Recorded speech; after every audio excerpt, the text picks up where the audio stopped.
Tal es el caso de la iglesia que está en Tesalónica. Pablo la había fundado allá por el año 50, en uno de sus viajes misioneros. Un año después es cuando escribe la carta a los tesalonicenses. ¿Por qué? Porque había algunas dudas de los cristianos. Por ejemplo, ellos decían, ya nos estamos muriendo, ¿y qué va a pasar con los que se mueren? ¿Van a resucitar? Y entonces Pablo escribe dando una respuesta. Otro de la respuesta que escribe allí era respecto a la venida del Señor. Y decía, pues ya tiene un año y no ha venido Jesús. Y entonces Pablo escribe otra vez en esa carta dando una respuesta. Pero curiosamente, del tema que abordó Israel hace 15 días y del que voy a continuar ahorita un momento, que tiene que ver con el amor fraternal, no era una duda que tenía la iglesia, sino ya era un comportamiento que tenía la iglesia y que Pablo alaba y exalta ese comportamiento sin que nadie les haya dicho cómo comportarse. Ahora, les explico ahorita, al leer este primer capítulo, ustedes van a entender que literal para los cristianos de Tesalónica era nuevo todo el cristianismo. Mire, para usted y para mí, de repente, quizás no le cueste mucho trabajo, pues que haya habido un cambio de decir, bueno, antes yo era de tal o cual religión, de tal o cual credo, y ahora ya estoy acá en este lugar. Y a lo mejor no hubo mucho cambio, porque ya tiene cierta idea de algunos ritos, de algunas cosas que tienen que ver con Dios. ¿Me estoy explicando? No así con los cristianos de Tesalónica. Ellos ahora lo que le llamaban cristianismo era literal, nuevo. No había nada parecido. Era totalmente diferente, de tal manera que tenían que aprender cómo ser cristiano. Y hacia donde quiero llevarles a través de esta serie es, ¿cuáles son las cosas tan básicas que nos hacen ser cristianos?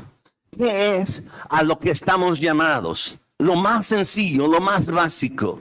De tal manera que yo le quiero pedir un favor, que se despoje un poquitito de todo ese trasfondo. Si usted fue criado en la religión popular, despójese tantito, porque a veces es como un lastre, venimos cargando y lo metemos otra vez. Si también a lo mejor alguno de usted nació en un hogar cristiano evangélico, bueno, no ha habido mucho cambio y de repente dice, bueno, ya estoy en la verdad, sí, pero asuntos de comportamiento siguen siendo iguales. ¿Qué es lo que nos hace ser cristianos? ¿Qué es lo que nos hace lo más básico y lo más sencillo ser lo que Dios quiere que nosotros seamos? Y la primera carta a los tesalonicenses nos empieza a responder sobre algunos aspectos. Ahora sí, veamos. Primero a los tesalonicenses capítulo 1, los primeros 10 versículos. Si trae su Biblia, lea conmigo, siga conmigo, por favor, este pasaje. Pablo, Silvano y Timoteo. Silvano y Timoteo eran discípulos de Pablo, que él mismo al escribir la carta los pone como coautores de la carta, aunque no estaban ellos dando su opinión, sino los pone solo como coautores. Pablo, Silvano y Timoteo a la iglesia de los tesalonicenses en Dios Padre y en el Señor Jesucristo. Gracia y paz sean a vosotros de Dios vuestro Padre y del Señor Jesucristo. Damos siempre gracias a Dios por todos vosotros, haciendo memoria de vosotros en vuestras oraciones, acordándonos sin cesar delante de Dios y Padre nuestro de la obra de vuestra fe. 2, del trabajo de amor. Y 3, de vuestra constancia en la esperanza del Señor Jesucristo. 3 cosas habían marcado la vida de Pablo como una característica de estos nuevos cristianos. Ahora, digo nuevos cristianos porque Pablo lo fundó en uno de sus viajes por el año 50. Un año después es que escribe esta carta. Así que piense por favor que eran recién convertidos, nuevecitos, bebecitos en el evangelio. y aún bebecitos en el Evangelio, apenas un año y ya eran un ejemplo, no solo para los cristianos que estaban alrededor, sino para todos los que estaban en toda aquella región de Macedonia, que es aquella zona de Grecia. Versículo 4. Porque conocemos, hermanos, amados de Dios, vuestra elección, pues nuestro evangelio no llegó a vosotros en palabras solamente, sino también en poder, en el Espíritu Santo y en plena certidumbre, como bien sabéis, cuáles fueron entre vosotros por amor de vosotros. Y vosotros vinisteis a ser imitadores de nosotros y del Señor, recibiendo la palabra en medio de gran tribulación, con gozo del Espíritu Santo. Si usted está haciendo una nota o le gusta escribir ahí en su Biblia, puede poner entre paréntesis cuándo se fundó la iglesia de Tesalónica y allí ponga Hechos capítulo 17. Lea en casa y va a ver que se fundó mediante un tiempo también de tribulación, donde Pablo tuvo que salir literal huyendo porque le buscaban para matarle. Versículo 7. De tal manera que habéis sido ejemplo. Un año, por favor. Un año y ya eran ejemplo a todos los de Macedonia y de los de Acaya que han creído. Porque partiendo de vosotros ha sido divulgada la palabra del Señor, no solo en Macedonia y Acaya, sino que también en todo lugar vuestra fe en Dios se ha extendido, de modo que nosotros no tenemos necesidad de hablar nada. Y qué tremendo, un año.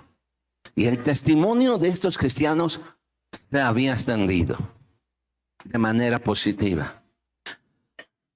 Preguntémonos hoy en esta mañana, ¿cuántos años tenemos de cristianos? ¿Qué testimonio tiene la gente de nosotros? ¿Qué dicen cuando se refieren a su vida o a mi vida como cristianos? Y de repente, y ya tengo 20 años en el Evangelio, y yo desde los 10 años conozco el Evangelio, pero no lo conocemos, pero no lo vivimos. Un año, y Pablo dice, no tenemos necesidad de hablar de ustedes, porque su testimonio es tan fuerte que ustedes han sido un ejemplo y no tenemos que hablar nosotros. Ahora, vea por favor dónde empieza este cambio. Versículo 9. Porque ellos mismos, todos los que están alrededor, dicen, cuentan de nosotros la manera que ustedes nos recibieron y de cómo os convertisteis. Subrayen eso. Y cómo os convertisteis de los ídolos a Dios, para servir al Dios vivo y verdadero, y esperar de los cielos a su Hijo, el cual resucitó de los muertos, a Jesús, quien nos libra de la ira venidera. ¿Quiere leer conmigo el versículo 9, por favor? Juntos, si trae su Biblia, si no, por favor, léalo lo que está aquí. Porque ellos mismos cuentan de nosotros la manera en que nos recibisteis y cómo os convertisteis de los ídolos a Dios para servir al Dios vivo y verdadero. La única forma de ser cristianos no es cambio de religión, no es un nombre, no es estar asistiendo a tal o cual iglesia. ¿Saben? Creo que una de las cosas que tendremos decepción y que cuando lleguemos al cielo nos encontremos con cientos de personas que creíamos cristianos, y espero no seamos nosotros, que nos encontremos con cientos de personas que los vimos en iglesias, que los vimos levantando sus manos, que los vimos adorando y que damos por sentado que eran cristianos, y la decepción más grande, que ellos no entren a la vida eterna que Jesús ofrece. Por una razón, porque nunca en su vida hubo conversión. La primera cosa que tiene que pasar en su vida y en mi vida es conversión. No es por el hecho de que usted haya nacido en un hogar llamado cristiano. No es por el hecho porque que usted tiene mucho tiempo asistiendo aquí o a otra congregación. La razón principal para entrar al cielo tiene que ver con conversión. Y conversión significa dar media vuelta. Eso es lo que le pasó a la iglesia de Tesalónica. Una conversión. Pero aquí Pablo subraya esto. Ustedes se convirtieron de los ídolos para servir al Dios vivo y verdadero. Ahora, tal vez usted me vaya a decir en esta mañana, sí, pastor, yo antes era muy idólatra.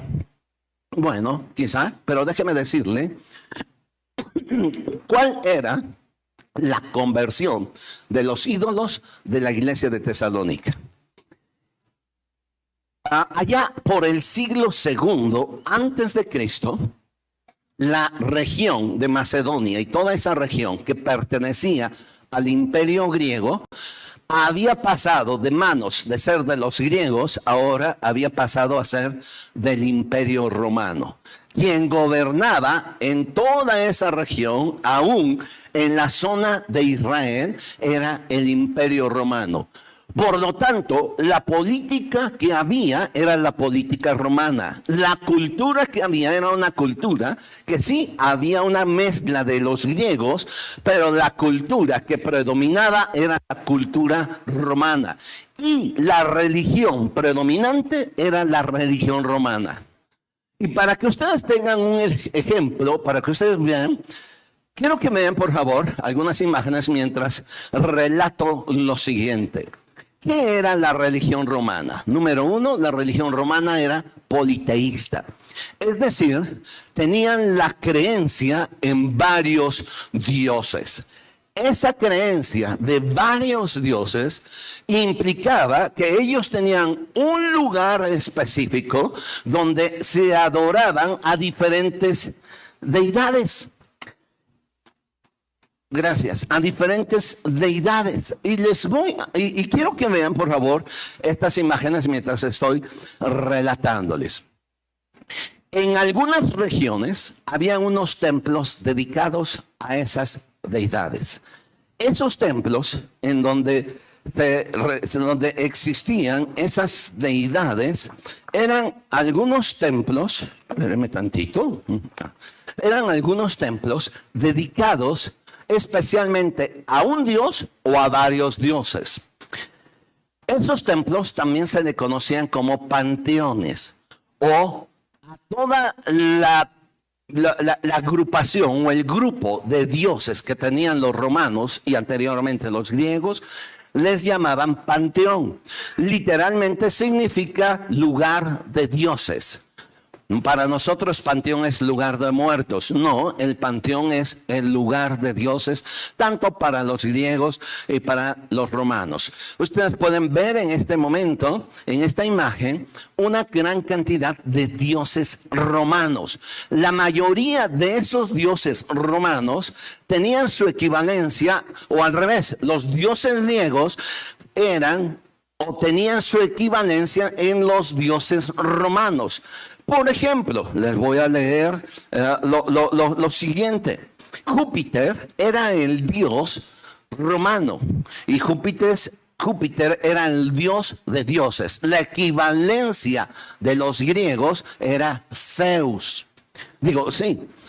Juno era la diosa del matrimonio y la familia. Minerva era la diosa de la sabiduría y de la guerra. Marte, también dios de la guerra. Ahora, una de las cosas interesantes en los romanos es que cuando ellos dominan toda esa zona, lo que hacen es, esas deidades, como las que están viendo en sus pantallas, esas deidades les cambian, van a ser las mismas, pero les van a cambiar un nombre latino o un nombre en latín. Y van a ser las mismas. Por ejemplo, Zeus, dios griego, para los romanos era Júpiter. Hera, dios griego, para los romanos era Juno. Poseidón era el dios griego, para los romanos era Neptuno, el dios de los mares y de los terremotos. Hades, dios griego, para los romanos era Plutón, dios de inframundo o el dios de los muertos.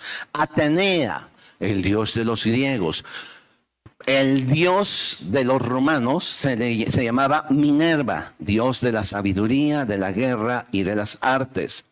Ares, para los griegos, era el dios de la guerra, pero para los romanos era el dios Marte. Afrodita, otro dios que para los griegos era la diosa del amor, para los romanos el nombre o la equivalencia de ese mismo dios era Venus. Y aquí hay un dato interesante. Apolo era el único dios que era el mismo nombre para los griegos y el mismo nombre para los romanos. Hermes era el dios mensajero para los griegos y Mercurio, el dios mensajero para los romanos. Mercurio era el que tenía un casco con unas alitas, unas sandalias también con unas alitas. Exactamente era lo mismo. Ahora, ¿cómo era el culto que tenían en aquellos tiempos? Estos ciudadanos de Tesalónica, cuando llegaban a los templos romanos o aquellos panteones para adorar a aquellos dioses, llevaban ovejas, llevaban cerdos, llevaban bueyes, llevaban palomas, llevaban también productos del campo que lo ofrecían a estas deidades. En ese lugar estaban los sacerdotes y estaban las sacerdotisas. Había fuego, sacrificaban el cordero o el animal y después la sangre la tiraban allí y se quemaba. La razón de llevar estas ofrendas tenía que ver con dos cosas. En primer lugar, para pedir un favor de ese Dios. Y también, en segundo lugar, para aplacar la ira. Porque esos dioses eran unos dioses egoístas. Entre ellos se peleaban y cuando se enojaban se desquitaban con los hombres allá en la tierra. Así que los hombres tenían que llevarle estos sacrificios para mantener tranquilos a esos dioses. Pero también estos sacrificios que llevaban tenían que ver como ofrendas de gratitud. Ahora, si ustedes observaron cada una de estas imágenes, van a observar algo característico. Todos los que llegan ofrecen sus ofrendas, pero no hay relación entre ellos. No sé si me estoy explicando. No hay comunicación, solo llevo mi animal, le presento al sacerdote, el sacerdote lo sacrifica y me regreso a mi casa.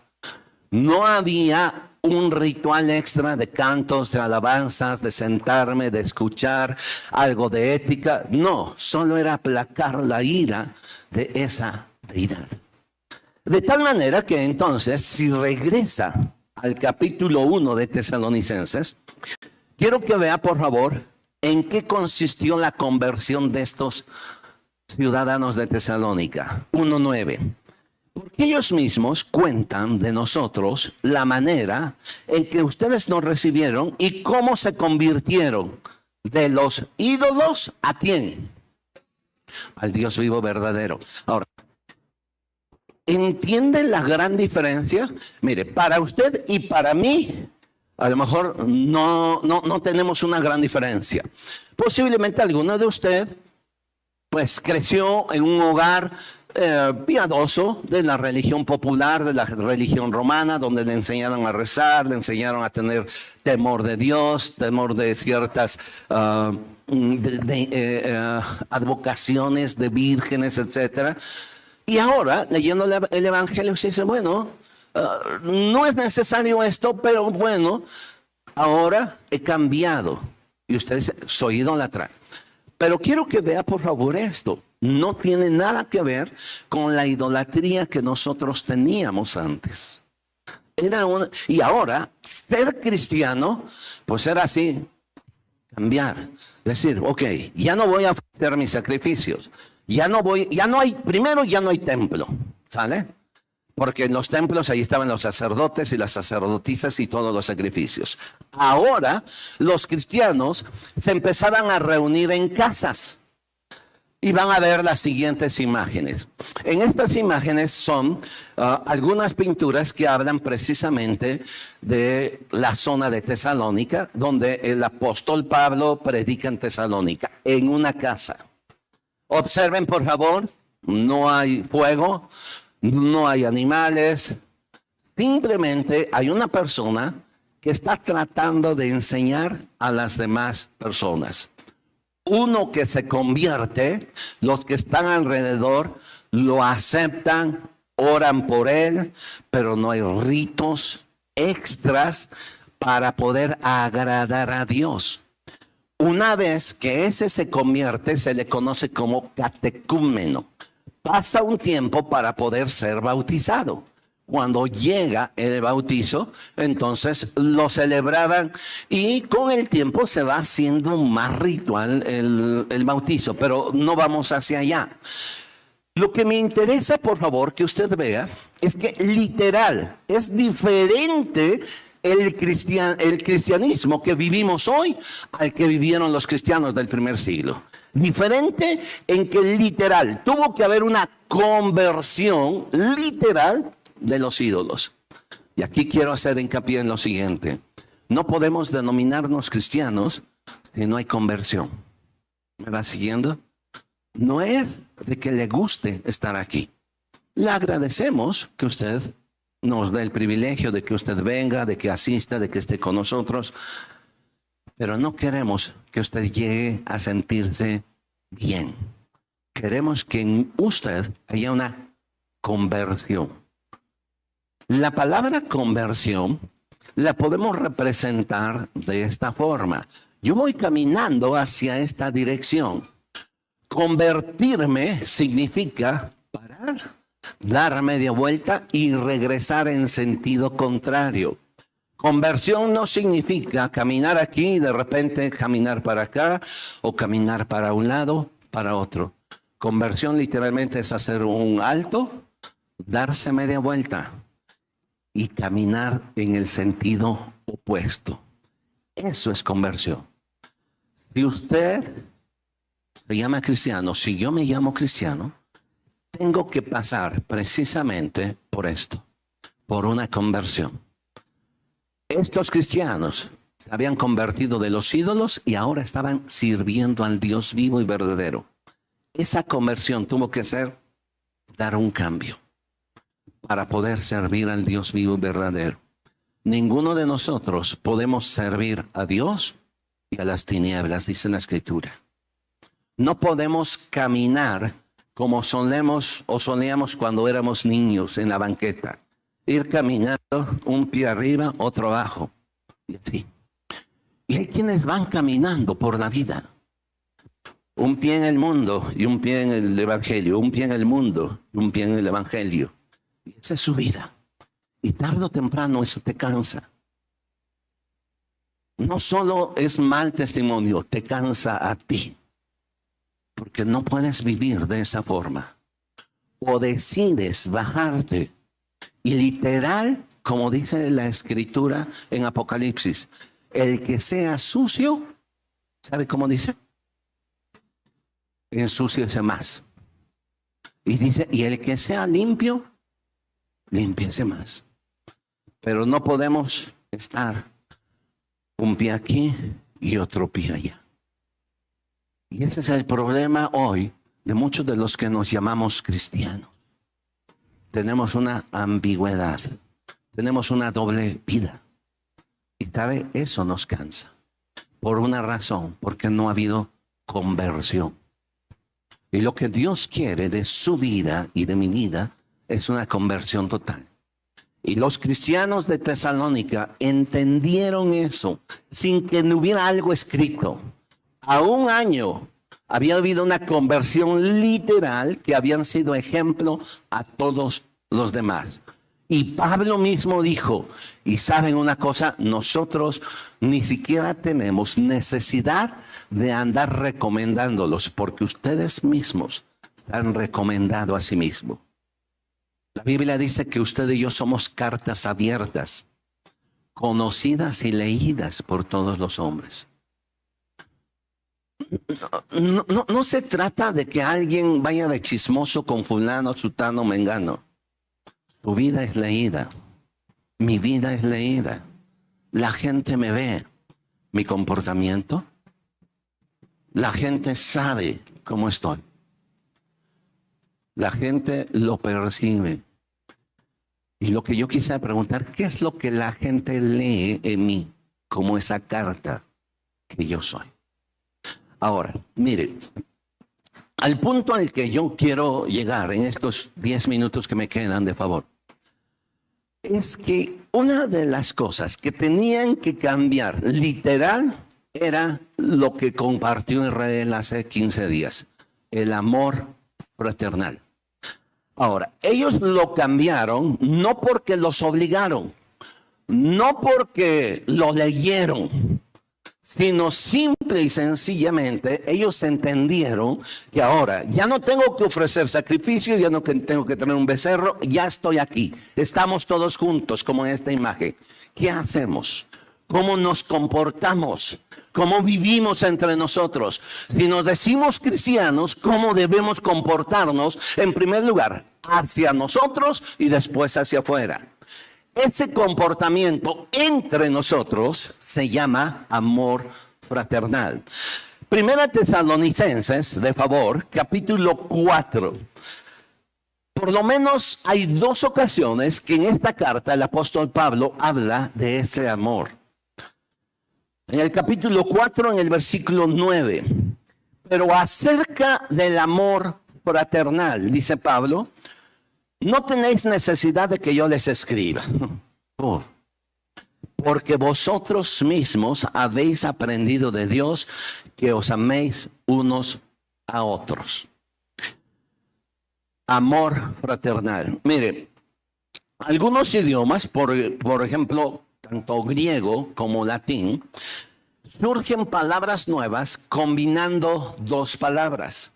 Esa combinación de 2 palabras siempre las podemos encontrar cuando alguien dice el prefijo y el sufijo.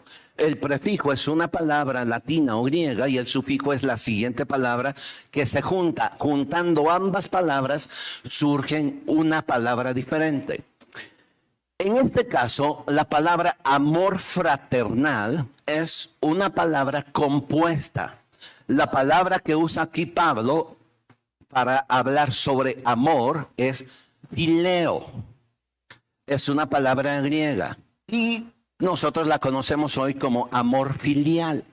Un amor entre una persona que tiene que ver con identidad. Cuando usted dice, es que me afilié, estoy afiliado a tal, es porque usted se identifica con una persona.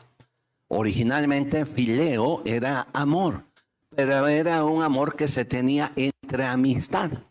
Pero cuando habla de amor fraternal, se combina con una segunda palabra. La palabra en griego que se usa para amor fraternal, es la segunda de hermano, es adelfos. Ustedes son mis adelfos. Yo soy su adelfo. ¿Sí o no? Ok. Bueno, a lo mejor usted es hermano del vampiro. Bueno, también es lo mismo, pero está bien. ¿Sale? Ok. Ahora, juntando filos y adelfos, surge una palabra nueva, que es filadelfos, que puede ser Filadelfia. Amor entre hermanos. Amor entre hermanos. Filos, amor, adelfos, hermano.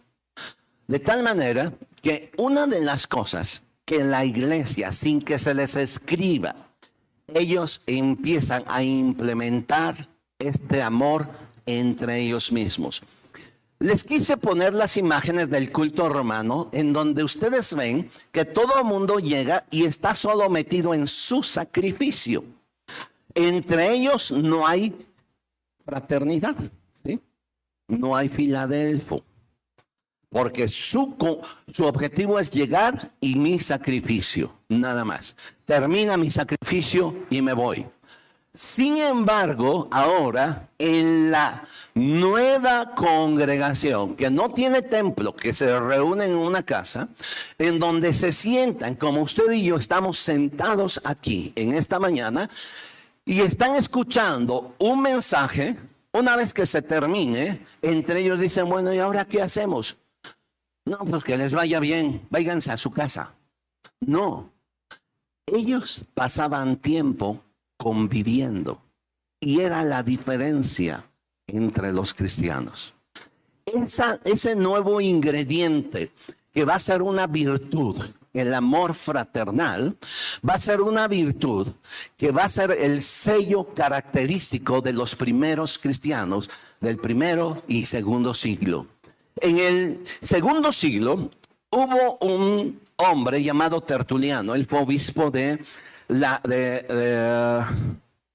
la zona norte de África, hoy Túnez. Su nombre era Tertuliano. Y Tertuliano se había convertido y él escribe unas cartas que se le conocen como apologías, es decir, unas defensas del Evangelio. Y en estas defensas, después de escribir una de ellas, la van enumerando, la apología 1, 2, 3, 4, la apología 30 y... Ya hasta la perdí, espérenme tantito. Ajá. La apología 38 es una apología en donde Tertuliano, siglo II, este Tertuliano se le llegó a conocer como padre de la iglesia. ¿Quiénes eran los padres de la iglesia? Discípulos de los discípulos de Jesús. Espero me estén siguiendo. Y Tertuliano escribe en la defensa 38 diciendo que los cristianos no son una secta peligrosa, al contrario, son un grupo de personas que traen un beneficio a la sociedad, que cambian todo su entorno. Y en la apología 39, quiero que me escuchen, por favor, voy a leer dos secciones.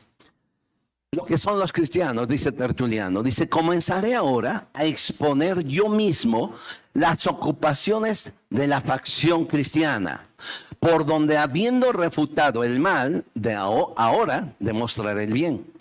Y empieza, dice, somos un cuerpo por la comunidad de religión, la unidad de disciplina y el vínculo de esperanza. Un vínculo es unidad. Nos juntamos en una asamblea y en una congregación para asaltar a Dios con nuestras oraciones como carga cerrada. Esta violencia sí es grata a Dios. Les explico, dice él, asaltamos a Dios en nuestras oraciones. Y esta violencia de asaltar a Dios en nuestras oraciones es buena. ¿Por qué? Porque nos dedicamos a clamar a Dios por un cambio de nuestra sociedad. Ahora, sigue diciendo, dice, oramos también por los emperadores, por sus ministros, por las autoridades, por el estado presente del siglo, por la paz del mundo y por la dilación del fin. Dice, oramos por nuestros emperadores. Allá por el año 160 y tantos, se había implementado ahora ya no solo el culto a esas deidades, ahora se adoraba al emperador. Y en algunos templos de ciudades que pertenecían al Imperio Romano estaba la imagen del emperador, la cual le llevaban también ofrendas y sacrificios para poder adorar al emperador. Y fíjense qué interesante que Tertuliano en el siglo II dice, y nosotros nos dedicamos a orar también por ellos. Ahora, lo que me interesa, por favor, es lo que él dice en la fracción 7 de esta carta, de esta defensa 39. Después de que él dice, y nos juntamos y recogemos nuestros diezmos, nuestras ofrendas para poder suplir las necesidades que tenemos, etcétera. Quiero que escuche lo que dice. Dice, y esta práctica de la caridad es más que nada lo que a los ojos de muchos nos imprime un sello peculiar. Y lo pone entre comillas. Ved, ellos dicen, cómo se aman entre sí. Miren cómo se aman. Miren lo que la gente que no conoce a Dios, los paganos, cuando nos ven a nosotros, nos dicen, miren cómo se aman. Ya que ellos mutuamente se odian. Y cómo ellos, los cristianos, están dispuestos a morir unos por otros, cuando ellos están más bien preparados a matarse los unos a los otros. Un sello peculiar que los cristianos tenían era el amor. Regrésese conmigo, por favor, a Tesalonicenses, 1 Tesalonicenses 4, por favor. Digo, ahora el 3. Bueno, el 4:9. 4:9 de 1 Tesalonicenses dice, pero acerca del amor fraternal de Filadelfia, ustedes no tienen necesidad de que les escriba, porque ustedes mismos han aprendido de Dios que se amen unos a otros. Han aprendido de Dios. Ahora, déjeme decirle una cosa. ¿Cuántos de ustedes han orado y le han dicho, Dios, dame amor por fulano, por sutano, por mengano? No levante su mano para que no se sienta mal, pero ¿alguna vez le ha pedido eso a Dios?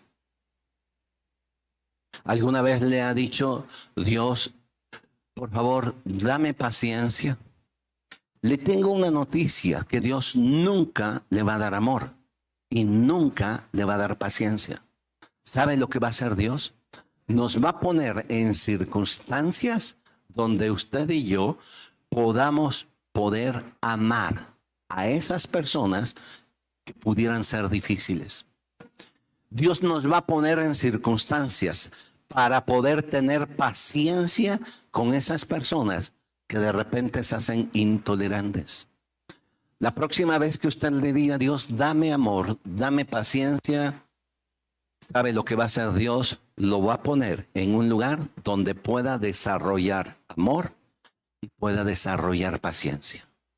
Observe lo que el apóstol Pablo dice a esta iglesia. Dice, porque ustedes han aprendido de Dios. En otras palabras, el amor se aprende. Muchos de nosotros pensamos que solamente el amor es un sentimiento. Pero un sentimiento es muy cambiante. Un sentimiento es bueno ahorita, crece, sube, baja. El amor se aprende. Si yo les preguntara, ¿cuántos de ustedes aprendieron a leer de la noche a la mañana? O de repente les compraron un libro cuando eran niños de cómo formar palabras, sílabas, etcétera. Se las pusieron en la cama y cuando temprano se despertaron, ya sabían leer. ¿Cuántos? ¿No? Ahora, ¿cómo aprendieron a leer? O bueno, ¿cómo saben leer? Aprendiendo, ¿sí o no? ¿Sí o no? ¿Cometieron errores gramaticales? ¿Sí o no? Hasta la fecha, ¿eh? Pero bueno. Pero están, ¿qué? Aprendiendo. ¿Y qué es lo que nos dice acerca del amor? ¿Que estamos qué? Aprendiendo. Así que una de las cosas que tenemos que aprender, y aquí voy a ir cerrando un poquito aquí como congregación. Una de las cosas que tenemos que aprender como iglesia es a amarnos. Más allá de decir que nos amamos. Porque si yo le digo, a ver, por favor, vea a la persona que está a su derecha y a su izquierda, y usted y le pregunto, ¿la ama? Usted me dice, sí, pues no me ha hecho nada. ¿Sabe? No se trata de que se le hizo nada o no. Dios nos amó porque éramos buenos. Dios dijo, qué re bueno es este Josué. Merece todo mi amor. No. La Biblia dice que siendo aún enemigos de la cruz de Cristo, Él nos amó. El amor se aprende. Y una de las cosas que como iglesia tenemos que aprender es eso. A expresarnos, a amarnos. Los tertulianos dijo, ese amor iba más allá al grado de que ellos daban su vida unos por otros. ¿Sabe? Y tengo que decirlo, qué triste es que de repente aquí, 4 Ponientes, 144, Centro Cristiano Huerto del Rey, quienes al salir ni siquiera saludan a alguien a su camino. Y se pasan así como, te ignoro.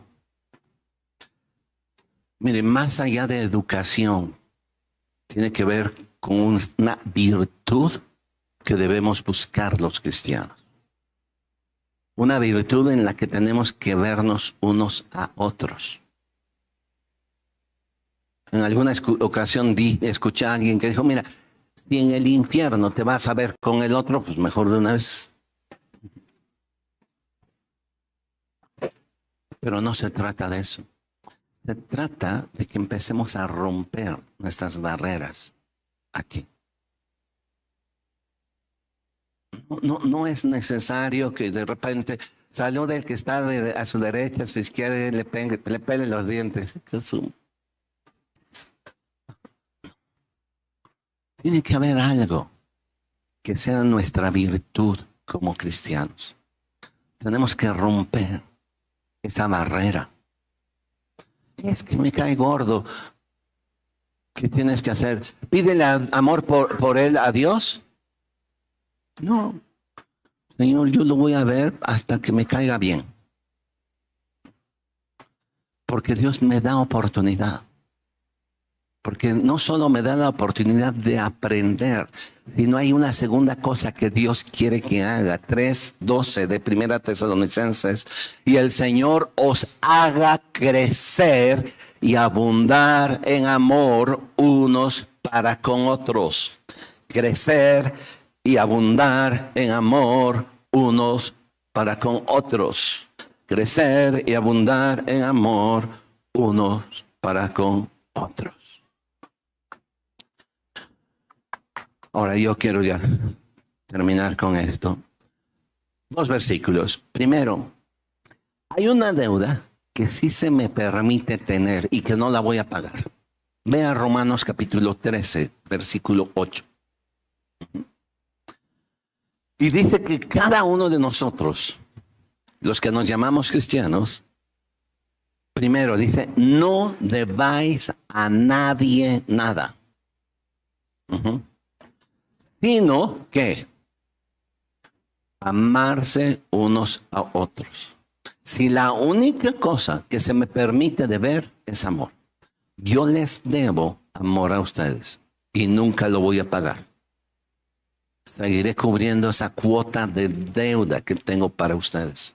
Y ustedes tienen una cuota de amor para con el que está a su derecha, a su izquierda, atrás, adelante, de otra congregación. Eso es lo que nos va a hacer diferentes.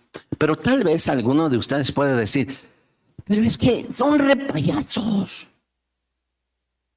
Y la verdad, yo no me quiero meter con nadie. ¿Sabe que se mete en un gran problema cuando usted no se mete con nadie? Mire, se los dejo nada más. Si anotan estos 2 versículos y Jueces, capítulo 18. 59 segundos tengo, rápido. Jueces 18, por favor. Jueces nos habla de la conquista del pueblo de Israel a lo que conocemos como Canaán o la tierra prometida. Y llegan un grupo de personas para supervisar una ciudad que se llama Lais. Y cuando llegan a Lais, Jueces 18:7, vea por favor, dicen entonces aquellos 5 hombres salieron, o sea, los que fueron a ver a Lais, a ver si podían conquistarla, dice, vinieron a Lais y vieron que el pueblo que habitaba en ella estaba como seguro, Estoy leyendo Jueces 18:7. Seguro, ¿qué más? Ocioso y confiado. O sea, tal vez tú y yo nos podamos sentir seguros. Yo no tengo problema, yo estoy bien como me tengo, no me meto con nadie, nadie se mete conmigo, estoy confiado, estoy bien, ¿para qué tener problemas? Pero vea, conforme a la costumbre de Sidón, sin que nadie en aquella región les perturbase con cosa alguna, ni había quien poseyese el reino, y estaban lejos de los sidonios y no tenían negocios con nadie. O sea, era una ciudad que estaba tranquila, no se metía con nadie, no tenía problemas. Usted sabe que hacer un negocio con otro es meterse en un broncón. Pero dice, no, mejor aquí entre nosotros, ¿para qué nos metemos allá? ¿Para qué hacemos esto? ¿Para qué hacemos? Ahora, llegan y cuando se arma el ejército y dice, mire, ese pueblo que fuimos a Lais, no los podemos descabezar. Salta hasta el versículo 27 y 28. Y ellos, llevando las cosas que habían hecho Micaía juntamente con el sacerdote que tenía, dice, llegaron a Lais, al pueblo tranquilo y confiado. ¿Cuántos están tranquilitos y confiados? Y dice que pasó, los hirieron a filo de espada y quemaron la ciudad. Y no hubo quien los defendiese, porque estaban lejos de Sidón, y vuelvo a repetir, no tenían negocio con nadie. Dice la Escritura, mejores son dos que uno, porque si uno se cae, el otro lo levanta. Este pueblo fue conquistado porque estaban seguros, confiados y no se metían con nadie. Y cuando vino un enemigo los destruyó y nadie los defendió. ¿Sabe qué triste es? Cuando de repente escuchamos personas, es que yo estoy solo. Yo no me meto con nadie. Quizás en su momento puedes hasta sentirte orgulloso de que estás bien. Pero el día que te ataque el enemigo, vas a estar solo y no habrá quien te defienda. ¿A quién le pedirás oración? ¿A quién le pedirás un consejo? ¿A quién te acercarás? Porque te sientes seguro, confiado. Y te sientes, pues bien. Proverbios 18:24, y termino con este versículo. Este versículo realmente es un reto muy fuerte para nosotros. Ese amor fraternal. Eso que tenemos que romper. Proverbios 18:24. El hombre que tiene amigos, ¿qué tiene que hacer? Demostrar. O sea, si usted me dice, es que yo no tengo amigos, porque ¿sabe por qué? Porque usted no es amigo. ¿Usted quiere amigos? Muéstrese amigo. Ahora, tal vez me diga, no, pero yo no quiero. Bueno, va a llegar el día en que vendrá el enemigo y no habrá quien le defienda. Va a llegar el día en que estará solo y no va a recurrir a nadie. El hombre que tiene amigos, muéstrese amigos. Rompa esa barrera. Rompamos esa barrera. Y se los digo de veras, a veces hasta con pena. Creo que nos falta crecer. No solo creo, nos falta crecer. Nos falta romper nuestra burbuja. Nuestra burbuja. De 8 días, decía, saludé a una familia que estaba por allá. Y le digo, qué bueno que nos visita. Es la primera ocasión que se voltearon y me vieron. No sé si está aquí ahorita, pero tengo 6 meses. ¿Saben qué? Me quería hundir. Dios, perdóname. A veces usted ni siquiera conoce al que está atrás adelante y es su lugar en el que siempre se sienta, ¿sí o no? Pero usted está, yo y Dios ahí. Bendito Dios. Termina. Para que no se le vaya la bendición, no abre los ojos.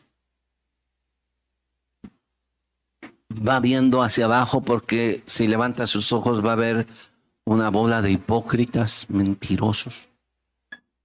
Así que mejor usted quiere llevarse la bendición a su casa. El hombre que tiene amigos debe mostrarse amigos. Tesalonicenses, no fue necesario que les escribieran del amor. Ellos entendieron que tenían que cambiar. ¿Sabían? ¿Y sabe cuál es la base? Conversión. Cierra sus ojos, de favor. Con sus ojos cerrados quiero invitarle a que le diga a Jesús que hoy en esta mañana realmente hable a su corazón. Empieza a ver cambios. De veras, ¿cuánto trabajo nos cuesta? El amor es una virtud. Jesús dijo, un mandamiento nuevo les doy, que os améis unos a otros. Y recalcó, como yo les he amado. No como tú quieres, sino como Dios te ha amado